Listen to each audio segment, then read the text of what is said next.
केंद्रीय मंत्री सह कोडरमा सांसद अन्नपूर्णा देवी की अध्यक्षता में मंगलवार को नगर भवन में जिला विकास समन्वय एवं निगरानी समिति की बैठक आयोजित की गई।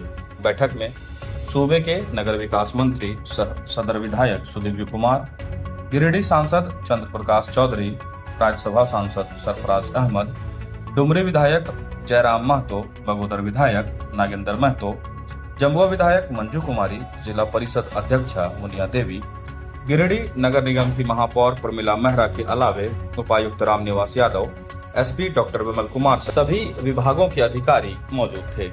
बैठक में जिले में संचालित विभिन्न विकास योजनाओं, आधारभूत संरचनाओं, जन कल्याणकारी योजनाओं एवं आम जनों से जुड़ी महत्वपूर्ण व्यवस्थाओं की विस्तृत समीक्षा की गई। बैठक के दौरान उपायुक्त रामनिवास यादव द्वारा विभिन्न विभागों के माध्यम से संचालित योजनाओं की प्रगति, लंबित मामलों एवं क्षेत्रीय समस्याओं की विस्तृत जानकारी प्रस्तुत की गई। हालांकि बैठक में विभिन्न महत्वाकांक्षी योजनाओं की समीक्षा करने के साथ ही मुख्य रूप से बिजली, पानी व साफ सफाई को लेकर विशेष चर्चा की गई। केंद्रीय मंत्री ने भीषण गर्मी को देखते हुए निर्बाध रूप से बिजली व पानी की आपूर्ति करने के निर्देश दिए। कमेटी की बैठक के माध्यम से भारत सरकार के माध्यम से जो योजनाएं चलाई जाती है, लगभग 130 के लगभग योजनाएं चलती हैं, तो उस योजना की समीक्षा और उस योजना का सही ढंग से अनुपालन कैसे हो सके, योजना के बारे में विस्तृत जानकारी मिल सके, और तो इसकी चर्चा हुई। कुछ कार्य संतोषप्रद है, कुछ कार्य में प्रगति नहीं है, लेकिन सबके बावजूद जो सबसे मूलभूत समस्या, जैसे हम गिरिडीह शहर की हम अगर बात करें तो गिरिडीह में जिस तरह से जो लोगों की बातें आई, जो जनप्रतिनिधि के माध्यम से भी जो सवाल उनके द्वारा भी जो उठाए गए, और यहाँ आने के बाद भी लोगों से मुलाकात के बाद भी यहाँ की समस्या है, मुख्य रूप से बिजली, पानी, स्वच्छ सफाई, ये बहुत बड़ी समस्या है। और गिरिडीह जैसे शहर में जहाँ की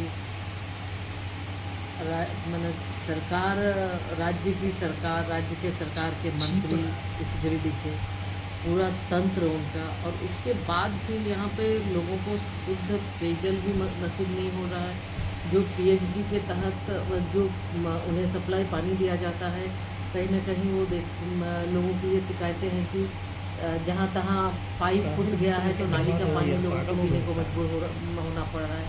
उसमें काफ़ी लापरवाही है, नगर निगम की ओर से, सरकार की ओर से कोई उस पर ध्यान नहीं है। मेंटेनेंस के नाम पर सिर्फ लूट है, लापरवाही है। शहर में लोग टैक्स देते हैं, चाहे वो बिजली पानी का टैक्स हो, चाहे फिर स्वच्छता के लिए हो, अलग अलग प्रकार के टैक्स लिए जाते हैं, लेकिन स्वच्छता के नाम पर सहायता लोगों को सुविधा के नाम पर जीरो है। आज अगर गिरिडीह शहर की बात करें तो आप देखते होंगे जगह जगह गंदगी का अंबार लगा हुआ है। तो निश्चित रूप से कहीं न कहीं ऐसा लगता है कि प्रशासन बिल्कुल सुस्त है, और इन सब पर जो मूलभूत समस्या है इस पर ध्यान नहीं है, और इसकी वजह सरकार भी है। सरकार के लोगों का, चाहे अधिकारियों का, इस पर ध्यान नहीं है, जिसकी वजह से आज आम लोगों को काफ़ी परेशानी का सामना करना पड़ रहा है। तो आज इस बैठक के माध्यम से भी इंस्ट्रक्शन दिया गया है, और कुछ जैसे सड़क की बात थी, जो सड़क पूर्ण नहीं हुए हैं और उसके पैसे निकाल लिए गए हैं, उस पर भी डीसी की अध्यक्षता में कमेटी बनाकर के इसकी आप जांच करें, और जो भी रिपोर्ट आता है उसके बाद आप सरकार को भेजें।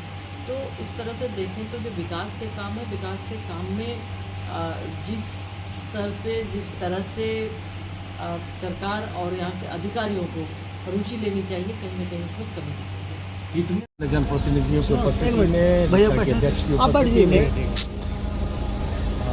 तमाम योजनाओं की समीक्षा की गई। कुछ योजनाओं की प्रगति संतोषप्रद है, कुछ योजनाओं की प्रगति असंतोषप्रद है।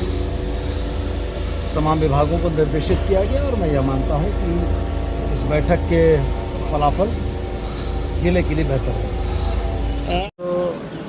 चेकडैम की बात हो, सारी बातों पर चर्चा परिचर्चा चल रही है, और मैं भी अपनी चर्चा चलाया है। और विशेष करके जो कुनार सिंचाई परियोजना पर जो वर्षों से लंबित था, एकीकृत बिहार से चल रहा था, उसको विधानसभा में सवाल उठा करके अभी चालू करवा दिए हैं। बहुत अच्छा से काम हो रहा है, लेकिन वो जीटी रोड अटका जो देख रहे हैं आप, वो पड़ता है हजारीबाग जिला के अंदर में, फर्स्ट विभाग। वहाँ से सवाल नहीं उठाया कि कम से कम जीटी रोड में क्रॉस, जीटी रोड तक तो आ गया है नहर, जीटी रोड के उस पार भी नहर बन गया है, सिर्फ 500 फीट बाकी रह गया, इसको भी कंप्लीट करवा दीजिए। और जो झारखंड ग्रामीण क्षेत्र में जो बसा हुआ है, जंगल झाड़ के बीच में बसा हुआ है, सर्वे के पहले बसा हुआ है जिस गांव में, उस गांव में सड़क निर्माण के लिए एनओसी के धरातल पर जितना बोलते उतना करते नहीं, सिर्फ गोल मोटो जवाब देते थे पेज पे और कॉपी पे ही, धरातल पे ऐसा कुछ होता नहीं। अभी प्रधानमंत्री आवास में इतना टारगेट किया गया था, देखिए आपका अभी तक पेमेंट नहीं हो पा रहा, प्लस में सिर्फ गोल मोटो जवाब दिया जाता है। डॉक्टर की बात करें, डॉक्टर भी देखिए हमारे अभी दिया गया डाटा है कि कम डिलीवरी होता है हमारे और देवरी में, जमुआ में, तो महिला डॉक्टर रहेगी तभी ना डिलीवरी अच्छे से हो पाएगा। और महिला डॉक्टर की ही पोस्टिंग नहीं हो रही तो कैसे डिलीवरी होगा। हमारा खास करके गांव क्षेत्र की महिलाएं लोग संकोच करती है पुरुष डॉक्टर के साथ डिलीवरी कराने में, तो ये सब सरासर विफलता है हमारे ये राज्य सरकार का। और विशेष रूप से किन किन मुद्दों को लेकर मैडम यहाँ पे चर्चा हुई है, डीएमएफटी पे भी चर्चा हुई है, और मुझे लगता है कि डीएमएफटी की अगर बात करें तो हमें लगता है अभी तक कोई विशेष कार्य हुआ नहीं है। मैंने उपायुक्त महोदय को भी स्पष्ट कहा कि जब से विधायक बने हैं डीएमटी का कोई कार्य हुआ नहीं है। उन्होंने कहा कि अब कुछ दिनों में हम लोग गंभीरतापूर्वक सभी विधायकों और बाकी जो सदस्य हैं उनके द्वारा अनुशंसित कार्यों को ले लेंगे और फिर हम लोग प्राथमिकता के आधार पर उसकी लिस्ट सूची सबको दे देंगे। अब अपने घर, ऑफिस व दुकान को और भी आकर्षक बनाएं मयंक एल्युमिनियम एंड ग्लास के साथ। ब्लॉक रोड सीहोड़ी मंगल मूर्ति विवाह भवन के समीप खुल गया है मयंक एल्युमिनियम एंड ग्लास।